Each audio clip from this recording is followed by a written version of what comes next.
पूर्व मुख्यमंत्री उमर अब्दुल्ला, उन्होंने एक ट्वीट किया और ट्वीट में भारतीय जनता पार्टी पर निशाना साधते हुए ये कहा कि कल ही भारतीय जनता पार्टी की लद्दाख ऑटोनोमस हिल डेवलपमेंट काउंसिल लेह के चुनाव में जीत हुई है और जीत हुई थी इस वादे पर कि 6 शेड्यूल में लद्दाख ऑटोनोमस लेह और करगिल के लोगों को रखा जाएगा, यानी उनका कल्चर और उनकी बाकी तमाम चीजों को प्रिजर्व किया जाएगा। उस पर उन्होंने ट्वीट किया, उन्होंने कहा interesting that the centre weighted till the elections of LAHTC had concluded and the BJP had won a majority before putting Ladakh up for sale. This is what Ladakhis got for trusting the assurances of the BJP. यानी इन्होंने ये कहा कि ये बड़ा interesting है कि केंद्र ने LAHTC के चुनावों के खत्म होने का इंतजार किया, जहां पर भारतीय जनता पार्टी को मेजॉरिटी मिली और उसके बाद उसको बेचने के लिए पूरी दुनिया के सामने छोड़ दिया। और ये भी कहा, ये देखिए लद्दाखियों को बीजेपी पर विश्वास करने के बाद क्या मिला। दो चीजें इससे साफ होती हैं, एक ये कि नेता कितना भी बड़ा हो, पार्टी कितनी भी बड़ी हो, नेता भी मिस इन्फॉर्मेशन का शिकार होते हैं। कोई भी इंफॉर्मेशन उन तक पहुंचे बिना वेरीफाई किए, बिना मालूम किए कि इसमें सदाकत कितनी है, इसमें सच्चाई कितनी है, और फौरन ट्वीट कर देते हैं। क्यों ट्वीट करते हैं जी? टाइम्स नाउ के ऊपर चला है तो ट्वीट करना जरूरी है, हिंदू अखबार ने चलाया है तो ट्वीट करना जरूरी है, हिंदुस्तान टाइम्स में आया है तो ट्वीट करना जरूरी है।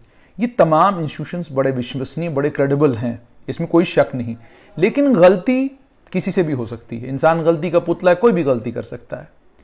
आज हिंदू में जो खबर चली उसमें लैंड के वो कानून जो केंद्र ने आज नोटिफाई किए, Jammu Kashmir reorganisation adaptation of central laws 3rd order 2020 के तहत साफ तौर पर ये तमाम कानून सिर्फ और सिर्फ union territory of Jammu Kashmir पर एप्लीकेबल हैं। इनमें से कोई भी जमीन का कानून लद्दाख पर एप्लीकेबल नहीं है। 3rd ऑर्डर है और 5th ऑर्डर है। Jammu Kashmir reorganisation adaptation of central laws 3rd order और Jammu Kashmir reorganisation act adaptation of central laws 5th order, ये 2 ऑर्डर हैं। अब आप ये सोच रहे होंगे कि एडेप्टेशन ऑफ सेंट्रल लॉज का 3rd ऑर्डर भी आ गया, 5th ऑर्डर भी आ गया, तो ये 4th ऑर्डर जो है वो कहां गया? ये जाहिर सी बात है, ये सवाल आप लोगों के जहनों में होगा।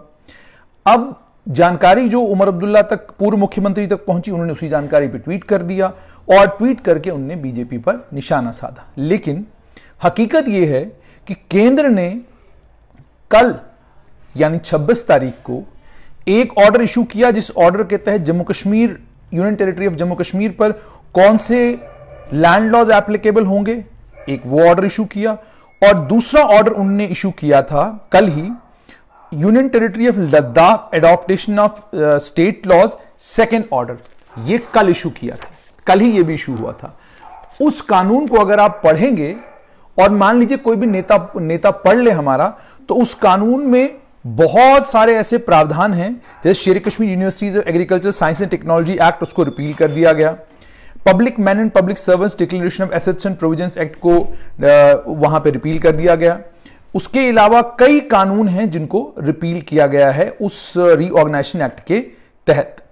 इसी तरीके से एक और रीऑर्गेनाइजेशन एक्ट जो है वो लद्दाख के लिए इशू किया गया, उसमें Shri Mata Vaishno Devi shrine board, Shivkhori shrine board, बहुत सारे एक्ट रिपील किए गए, मगर ये तमाम कानून लद्दाख के लिए रिपील किए गए हैं। यानी जो जम्मू कश्मीर रीऑर्गेनाइजेशन एक्ट के ऑर्डर्स इशू हो रहे हैं वो जम्मू कश्मीर के लिए अलग ऑर्डर्स इशू हो रहे हैं और लद्दाख के लिए अलग ऑर्डर्स इशू हो रहे हैं। और आज के दिन जो कानून, जो जमीन के कानून बनाए गए हैं और जिन जमीन के कानूनों को आज नोटिफाई किया गया है, उनमें साफ तौर पर कह दिया गया है union territory of Jammu and Kashmir. ये तमाम कानून सिर्फ और सिर्फ union territory of Jammu Kashmir पर एप्लीकेबल होंगे, और जो रिपील भी हुए हैं वो सिर्फ और सिर्फ union territory of Jammu Kashmir के लिए रिपील हुए हैं। क्या ये कानून यूनियन टेरिटरी ऑफ लद्दाख के लिए रिपील हुए हैं या नहीं हुए हैं, ये इसका पता जब यूनियन टेरिटरी ऑफ लद्दाख का रीऑर्गेनाइजेशन ऑर्डर आएगा, उस रीऑर्गेनाइजेशन ऑर्डर के आने के बाद पता चलेगा कि क्या ये तमाम कानून यूनियन टेरिटरी ऑफ लद्दाख के लिए भी रिपील कर दिए गए हैं कि नहीं रिपील कर दिए गए हैं। इसका पता तब चलेगा जब तक वो ऑर्डर, एक 23 तारीख को भी ऑर्डर इशू हुआ था, उस ऑर्डर की जानकारी भी आपको देना बहुत ज्यादा जरूरी है। वो ऑर्डर चूंकि लद्दाख के लिए था इसलिए प्रोमिनेंस में नहीं आया, आप लोगों तक वो ऑर्डर नहीं पहुंचा, लेकिन हम वो जानकारी भी आपको दे दें। ठीक 23 अक्टूबर को एक ऑर्डर इशू हुआ यूनियन टेरिटरी ऑफ लद्दाख के लिए। उस ऑर्डर में बहुत सारे एक्ट्स को लद्दाख के लिए रिपील कर दिया गया। वो ऑर्डर भी मैं आपके साथ शेयर करना चाहूंगा। आप egazette.in पर जाकर ये ऑर्डर भी डाउनलोड करके पढ़ सकते हैं। ये ऑर्डर जो है आपके साथ में शेयर कर रहा हूं, Jammu and Kashmir reorganisation act, इसमें एडवोकेट्स एक्ट जो है उसके अंदर तरमीम की गई। अच्छा, इसका नाम है union territory of Ladakh reorganisation adaptation of central laws order 2020। तो साफ हो गया ये कि केंद्र सरकार लद्दाख के लिए अलग ऑर्डर इशू कर रही है और जम्मू कश्मीर यूनियन टेरिटरी के लिए अलग ऑर्डर इशू कर रही है। जो जमीन के कानून आज जम्मू कश्मीर यूनियन टेरिटरी के लिए रिपील हुए हैं, वो जमीन के कानून क्या लद्दाख के लिए रिपील हुए हैं या नहीं हुए हैं, जब लद्दाख का ऑर्डर आएगा तो उस लद्दाख के ऑर्डर से ये क्लियर होगा। आज के इस कानून में, आज के इस रीऑर्गेनाइजेशन एक्ट के ऑर्डर में जितने भी कानून रिपील हुए हैं वो सिर्फ और सिर्फ जम्मू कश्मीर के लिए रिपील हुए हैं। और इसीलिए मैंने आपको कहा कि जब तक नेता खुद ना पढ़ें तब तक नेताओं को ट्वीट नहीं करने चाहिए। ट्वीट की जल्दबाजी में अक्सर गलतियां हो जाती हैं। जम्मू कश्मीर में अब कौन कौन से कानून रिपील हुए हैं? Jammu Kashmir alienation of land act को रिपील कर दिया गया है। Jammu Kashmir big landed states abolition act को रिपील कर दिया गया है। Jammu Kashmir common lands regulation act 1956 को रिपील कर दिया गया है। Jammu Kashmir consolidation of holdings act 1962 को रिपील कर दिया गया है। जम्मू कश्मीर डेवलपमेंट एक्ट को अमेंड कर दिया गया है। उसके अलावा जम्मू कश्मीर म्युनिसिपल कॉर्पोरेशन और जम्मू कश्मीर म्युनिसिपल कमिटी, इन दोनों एक्ट्स को भी रिपील कर दिया गया है। जम्मू कश्मीर डेवलपमेंट एक्ट को ब्रॉड बेस्ड बनाया गया है। Jammu Kashmir flood plan zones regulation and development act को रिपील कर दिया गया है। उसके अलावा Jammu Kashmir land grants act को अमेंड किया गया है। Jammu Kashmir land improvement schemes act को रिपील कर दिया गया है। लैंड रेवेन्यू एक्ट में बहुत सारे बदलाव किए गए हैं, वो आपके साथ जरूर शेयर करेंगे। शाम की नशिस्त में जरूर आपको बताएंगे कि लैंड रेवेन्यू एक्ट में क्या क्या बदलाव किए गए हैं।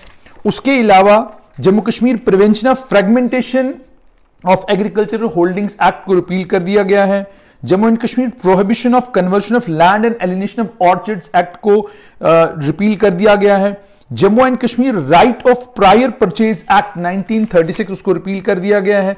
जम्मू कश्मीर टीनेंसी एक्ट में स्टे ऑफ इजेक्टमेंट प्रोसीडिंग्स को रिपील कर दिया गया है। Jammu and Kashmir utilisation of lands act को रिपील कर दिया गया है। Jammu and Kashmir underground public utilities acquisition of rights of users in land act 2014 को रिपील कर दिया गया है। इवैक्यू प्रॉपर्टी के लोग बहुत सारे पूछ रहे हैं कि इवैक्यू प्रॉपर्टी का क्या हुआ है। आपका कानून, इवैक्यू प्रॉपर्टी कानून जिंदा जावेद है, उसके अंदर कोई बड़ा बदलाव, कोई अमेंडमेंट, कोई तरमीम नहीं की गई है। सबको उम्मीद थी कि शायद इवैक्यू प्रॉपर्टी के अंदर अमेंडमेंट करके जो लोग इवैक्यू प्रॉपर्टी के ऊपर इस वक्त काबिज हैं उनको मालिकाना हुकूक दिए जाएंगे, वो अभी तक नहीं हुआ है। Jammu Kashmir control of buildings operation act को अमेंड किया गया है। नेशनल लॉ यूनिवर्सिटी एक्ट को अमेंड किया गया है। प्रॉपर्टी टैक्स बोर्ड को अमेंड किया गया है। म्युनिसिपल एक्ट को अमेंड किया गया है। Fiscal responsibility in budget management act को अमेंड किया गया है। Jammu Kashmir civil services decentralisation recruitment act में बहुत बड़ा बदलाव हुआ है। बदलाव अब यह है कि डोमिसाइल अब वो बच्चियां भी होंगी जिनकी शादी जम्मू कश्मीर के डोमिसाइल के साथ हुई है। मान लीजिए पंजाब से आपकी बहू है या भारत के किसी भी भाग से आपकी बहू है, अब उसे भी इख्तियार है कि वो यहां पर जो नौकरियां निकलती हैं उसमें वो भी पर्चा भर सकती हैं, वो भी एप्लीकेशन भर सकती हैं। स्टैंप एक्ट में भी अमेंडमेंटें हुई हैं। उसके अलावा स्टैंप एक्ट के अलावा ये स्टैंप एक्ट में अमेंडमेंट्स हुई हैं। तो ये तमाम वो तरामीम हैं जो कानूनों के अंदर की गई हैं। उसके अलावा real estate regulation and development act 2016 आपने सुन ही लिया, आप तक पहुंच गया है। The Securitization and Reconstruction of Financial Assets and Enforcement of Security Interest Act में भी बदलाव किया गया है और तमाम वो एप्लीकेशन जो डिस्ट्रिक्ट जज या हाईकोर्ट के पास हैं उन तमाम को ट्रिब्यूनल और अपील ट्रिब्यूनल में फौरन भेजने की सिफारिश भी कर दी गई है, वो भी कानूनी प्रावधान है। तो मामला ये है कि नेता हो, ट्विटर बॉयज हों और फेसबुक के ऊपर जो बहुत ज़्यादा एक्टिव रहते हैं, सभी लोगों से गुजारिश कि तमाम चीज़ें ऑनलाइन अवेलेबल हैं, कोई बड़ा मसला नहीं है। 2G नेट पर भी ये तमाम चीज़ें खुल जाती हैं और जिनके घर में वाईफाई लगा हुआ है, फाइबर लगा हुआ है, उसका मेहरबानी करके इस्तेमाल करें। कानून को पढ़ें, कानूनी प्रावधानों को पढ़ें और उसके बाद ट्वीट करें, क्योंकि बहुत जिम्मेदार जगहों पर बैठे हुए लोग जब ट्वीट करते हैं तो उससे बहुत सारी मिस इन्फॉर्मेशन जो है लोगों तक मिनटों सेकंडों में पहुंच जाती है और उसके बाद मिस इन्फॉर्मेशन की ताकत इतनी ज्यादा है कि लोगों के बीच में खलबली पैदा हो जाती है और जब तक इंफॉर्मेशन पहुंचती है तब तक बहुत देर हो गई होती है।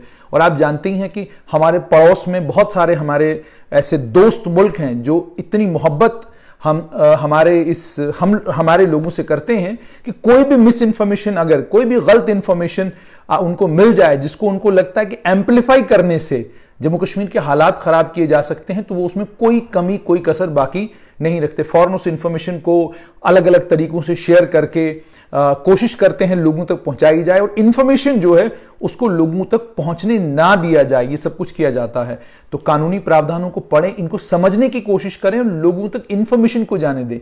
उम्मीद है कि पूर्व मुख्यमंत्री उमर अब्दुल्ला भी अब अपने ट्वीट के ऊपर अपने ही ट्वीट का संज्ञान लेंगे और इस ट्वीट को दोबारा से ट्वीट करके ये कहेंगे कि जम्मू कश्मीर के लिए जमीन के कानूनों में जो तरमीमें की गई हैं उसको लेकर वो कहें कि उस पर उनका क्या विचार है।